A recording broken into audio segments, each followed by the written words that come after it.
Welcome back to Animal Crossing New Horizons. I'm dear darling. Shall we see what's going on? And I love it. Ooh, a Fawnhallow today. Sorry, my controller just fell over. Yeah. What are we talking about, Aspie? What we'll be talking about today? I'm not really sure. I mean, obviously, there's the whole elephant in the room with your selection and all that. But you know, this is not a politics channel, and I don't really intend for it to be. But for all of you in America whose future is uncertain and livelihood perhaps threatened, I can only extend my best wishes to you to persevere. That's basically the I wish I could do more, but unfortunately I suppose I can't. But good evening everyone, right now in Fawnhallow. It's 8:28 PM on Thursday, November 7th, 2024. But yes, I mean, yeah, well, I mean, it's not a politics channel, so we're not really going to delve into that or anything like that. So we'll talk about something to take your mind off that, perhaps. I would talk about more D&D stuff. I still can't imagine that D&D stuff even happened in the last session. It's actually insane. There's another D&D session tomorrow, which I'm less certain exactly where to go with things now. Not because what the other group did shook things up so much. I was just like, I don't even know what to do for the other group now. It's more like it's in a little bit of flux. Like, I know what the overarching plots are, but because things are so open-ended, it becomes a bit harder to sort of nail down something where it's like, okay, excuse me, this is something somewhere they can go to further that plot. But I have general ideas here and there, but that I need to sort of actually iron out and that sort of thing. It's a very busy team time right now. We've got some friends' birthdays coming up, you know, and I've got to finish the next thumbnail out for the next what's the word? The next I can't think of what it is. Playthrough of something. But yeah, I don't know what to talk about. You know what I can talk about? This feels so silly, I suppose, but I was doing it anyway. But I was gonna possibly play some Rivals of Eva 2. It was it a day or two ago? I can't even remember when it was now. But because I backed on Kickstarter, you might be like, how much do you back? I backed enough to, I can't remember the exact tier I was at, but enough to get the €30. I think it was €30 or £30 or whatever the equivalent was, tier to be able to get the game and to also be able to get I think Sleepy Maple and Rivals 1, and I got Bandit Maple and Rivals 2. I think that one's an add-on. And one of the things is, if you back it, you get your name in the credits. And I was like, oh, okay, cool. That'd be kind of fun. And now the game's out, and I was like, oh, you know what I should do? I should go and try and find Dear Darling in the credits. That'd be kind of cool. Does it have any sort of meaningful value to see my name there? No, not really. It just sort of I don't know, it was just more like a for fun sort of thing. It's not like I backed something on Kickstarter before, so I felt like this could be a particularly fun time, I suppose, to do it, right? You know, just sort of see your name and be like, that's me. I didn't really contribute that much, but you know, I suppose I existed. And then part of that, you know, at least gives a little bit of something, no? But then I spent an embarrassingly long time scrolling through the entire thing to be like, okay, let's just, you know, it'll be really quick. I'll just find it, and then I'll go try some Rivals of Aether, try and get used to some movement options and that sort of thing. Turns out a lot of people backed this game, and I spent an embarrassingly long time scrolling through trying to be where am I? Where is Dear Darling in these credits? And did not find it in the end. The credits are not done alphabetically, and I actually wonder at some point if there's a chance that they were done to be a randomized order every single time. I don't actually know if that's true or not, but it's possible. Because I fully expected it to be 4 lists, 5 lists of names or something in the credits, or done alphabetically, so you can sort of scroll down and you can figure out where you are roughly just by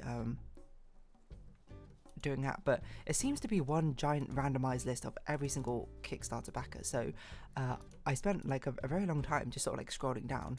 Like the thing is, holding down on the joystick makes it scroll faster. Totally fair. The thing is, it makes it scroll too fast that my eyes can't keep up with it, so I can't scan the things. But scrolling without holding down is way too slow.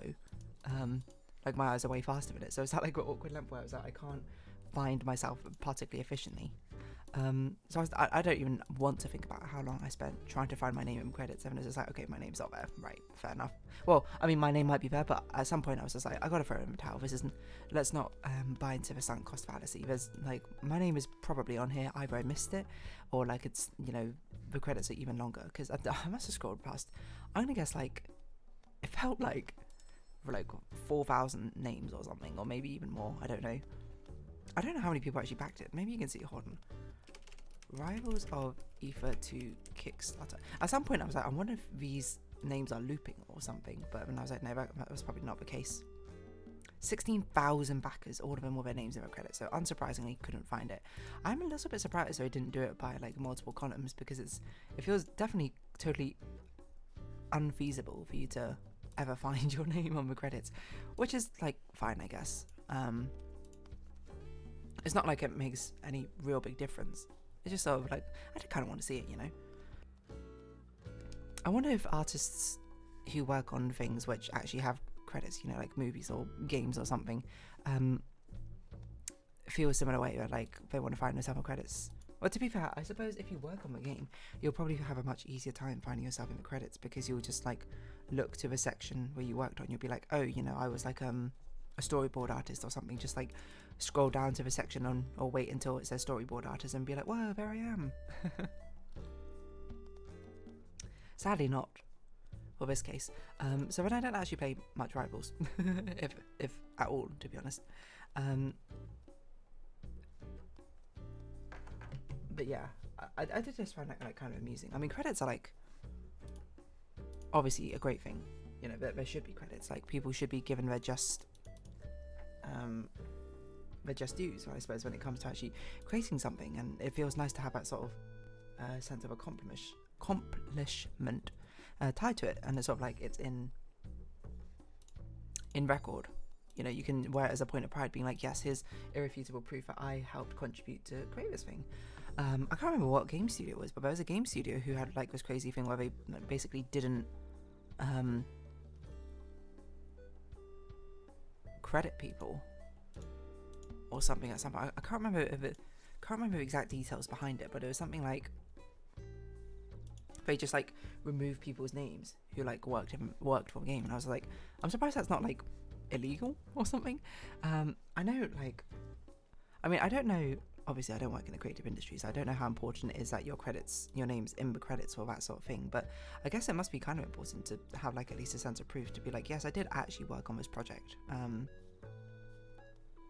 You know, it's not just like a completely made up thing which I lied about on my CV or something like that, right? But nonetheless, never found myself in credits. If any of you have Rivals too, and you start scrolling idly through the credits and you randomly see Dear Darling, you know, do let me know. Send a screenshot to me, because I do want to see it. Does it matter too much? No, I guess not. But it would be nice to see it nonetheless. I mean, talking about Kickstarter backings and that sort of things, my friend recently informed me of the fact that Root was getting an expansion, and there was a Kickstarter behind it, and I was looking at it and I was like, whoa, hold on, one of the backing tiers means you can get literally all of the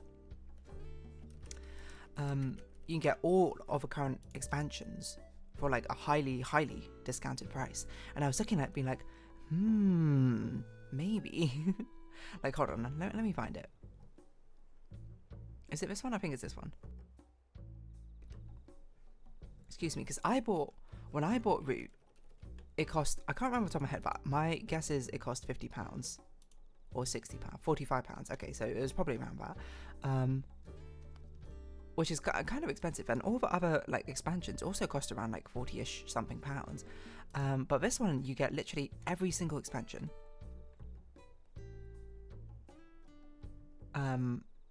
Plus all the like little add-ons they have as well, and you'll get a new one as well. And I was like, that's pretty good. Like, it costs about just under £200, but like, I mean, the 5 modules themselves plus the base game is already like £200 or something. You might be like, then you'll have 2 copies of Root. I don't know, I'll just like give it to a friend or something. Like, it doesn't matter. Or like, I don't know, it can be like a communal one or something. Who knows.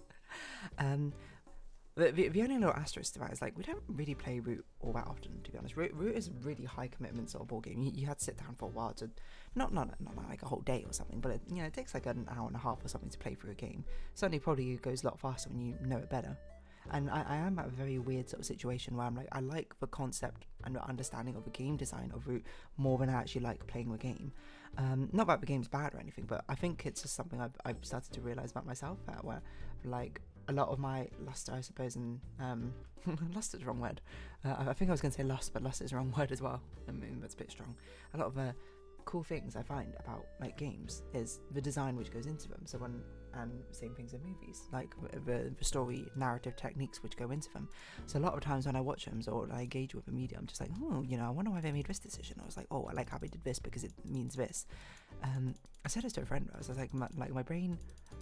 Maybe my brain is a little bit too analytical, but it can't just like shut off and like enjoy watching something.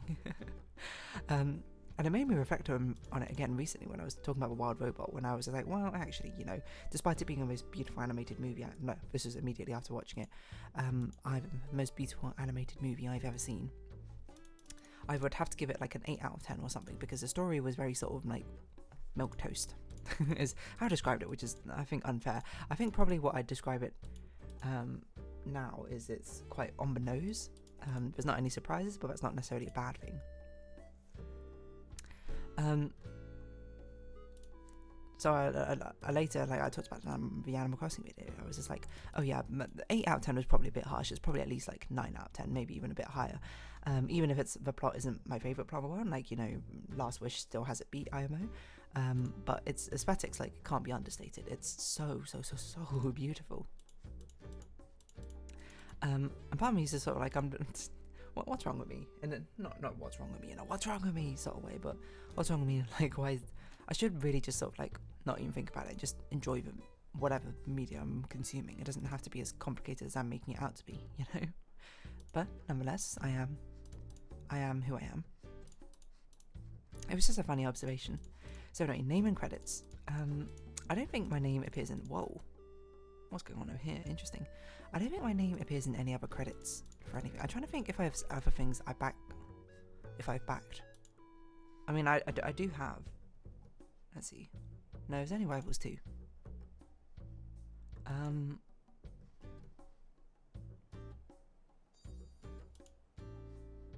There is Rivals 2, which is the only one apparently I've backed on here, so.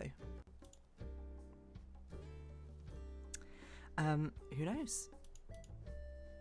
Like, there's definitely been more things I wanted to back in the past, but then I like never actually did it. Let's see what else is big on Kickstarter. I think I may do it because it's just so discounted that even if I don't end up playing Root all that often, it's a really, really, like, I do want to support the game, and it's one of the coolest designs I think I've ever seen in like a game in the first place.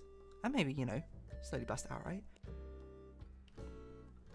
The only thing with Root, which I can't believe they don't sell, is they don't sell like a mega box or something to be able to store everything in properly. I guess because it would have to be very modular, because they keep wanting to release expansions and stuff. And honestly, probably the digital game makes more sense to play or something, but I don't know. But there's something very satisfying with playing a physical game. I also realised, it was completely unrelated, but I realised we actually played the game a little bit wrong when I did it, to be fair. I tried my best to remember all the rules. I didn't remember them all. And I played it unfairly to my benefit, because I said the game was so close. Literally, like, one choice could have made it different. The first time we played, the second time was actually a bit of a wash. My friend who's pretty good at these sort of games, or maybe actually perhaps better probably plays the most strategic out of all of us. I just play for the economy, which is maybe I should start playing like a business game or something, but then I don't really care about management games, so who knows. But I remember I actually did a ruling wrong where I thought I would get points as the vagabond for using the crossbow on enemy factions, but apparently you don't, from what I recall. You don't get points from it, so really I would have had like 5 or 6 less points than I thought I did at the end. Which means it was not nearly as close as I thought it was going to be. But yeah, I mean, it's a thing that happens every single time I play these strategic board games. Part of it's like, it's not like I'm not trying to win.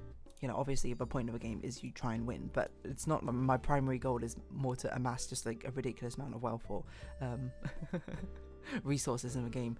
For what reason? I don't know. I guess it just feels like very satisfying to see a number go up in game. I haven't really thought about it all too much. So yeah, I don't know. Do I want to back this game? And do I want to back this and get all the expansions? I don't know where I'm going to even keep them all, to be honest. But it really is a good deal. Like, hold on, let's see.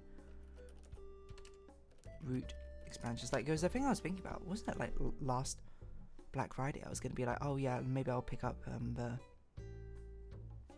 I forgot what the first expansion pack's called. The Otter one. Riverfolk expansion, that's it. And try and buy it on sale. But I was like, no, it doesn't make sense to do it. So it's £30. So if this is £30, that's a cheaper one, isn't it? That's 25% off. Let's see, hold on. Searching on Zatu Games, a website I've literally never heard of before. So it'd be 40, which is technically wasted, so let's not think about that. So 30, 50, 40, so it's 90, 120.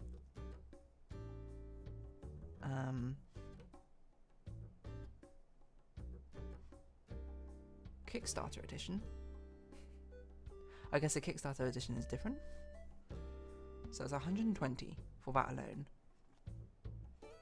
And then the new module, which would probably be, I guess, like £50, would be 170. So £20 more, you would get another copy of the base game, not so useful, but you would also get every single expansion, which costs about, you know, like £10 each.